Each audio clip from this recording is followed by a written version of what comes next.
Auj tumbuh menjadi orang yang sangat besar tubuhnya, tingginya mencapai 600 siku orang dahulu, yaitu sama dengan 1,5 siku orang sekarang, dan lebarnya seukuran itu, sampai-sampai ada sebuah riwayat ketika angin topan datang, angin tersebut tingginya tidak melebihi lutut Auj. Apabila dia duduk di atas gunung, tangannya dia ulurkan ke laut mengambil ikan, dan kemudian memanggangnya di matahari, dan apabila dia marah kepada sebuah penduduk kampung, dia mengencingi mereka sehingga mereka tenggelam dalam air kencingnya. Menurut sebuah riwayat, Auj menguasai sebuah penduduk kampung. Diriwayatkan pula bahwa Auj bin Unuk hidup berumur 4.500 tahun. Dia masih hidup hingga zaman Nabi Musa. Diriwayatkan, pada era Nabi Nuh, Auj bin Unuk berjasa membantu sang Nabi mengangkut kayu-kayu besar untuk membuat kapal. Dikisahkan, Allah memerintahkan Nabi Nuh pergi ke Kufah untuk mengangkut pohon saj. Akan tetapi, Nabi Nuh bingung bagaimana cara mengangkutnya, maka Allah memberi wahyu kepadanya bahwa Auj bin Unuk bisa memikulnya. Setelah Allah memberi wahyu kepada Nabi Nuh bahwa yang mampu memikul kayu itu adalah Auj dari Kufah ke Tanah Hirah, suatu perkampungan dekat dengan Baghdad, maka Nabi Nuh mendatangi Auj dan memintanya memikulkan kayu tersebut untuknya.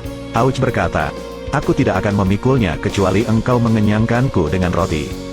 Kebetulan, pada waktu itu Nabi Nuh membawa 3 roti dari kacang. Dia memberikan selembar roti itu kepada Auj dan berkata, "Makanlah roti itu."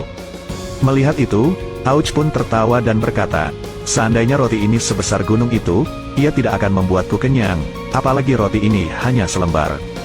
Mendengar ucapan Auj, Nabi Nuh memotong selembar roti itu dan memberikan kepadanya dan berkata, "Bacalah Bismillahirrohmanirrohim kemudian makan potongan roti ini." Auj pun memakannya dan kemudian dia diberi lembaran roti yang kedua. Lembaran roti yang kedua baru setengah. Auj telah kenyang dan tidak sanggup memakan apapun. Setelah memakan roti itu, Auj membawa semua kayu tersebut dari Kufah menuju Hirah dalam sekali pemberangkatan. Tatkala Nabi Nuh merampungkan membuat bahtera dan banjir mulai datang, Auj memohon kepada Nabi Nuh agar ia diberi tempat dalam bahtera tersebut.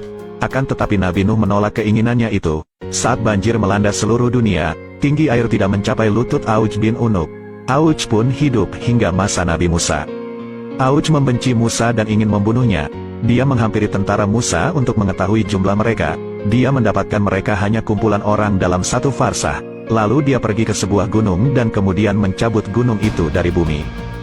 Gunung itu dibawanya di atas kepalanya dan datang untuk menimpakannya ke tentara Nabi Musa. Pada saat itu, Allah mengutus burung hudhud yang paruhnya diciptakan dari besi. Burung hudhud itu turun di atas batu tersebut dan mulailah mematukinya hingga membuatnya berlubang. Lalu ia turun ke pundak Auj, dan kemudian masuk ke dalam mantelnya hingga Auj tidak bisa bergerak. Ketika Nabi Musa melihat itu, dia menghampirinya dan memukulnya dengan tongkatnya, yang panjangnya 10 siku, sambil melompat ke udara setinggi 10 siku. Tingginya Nabi Musa adalah 10 siku.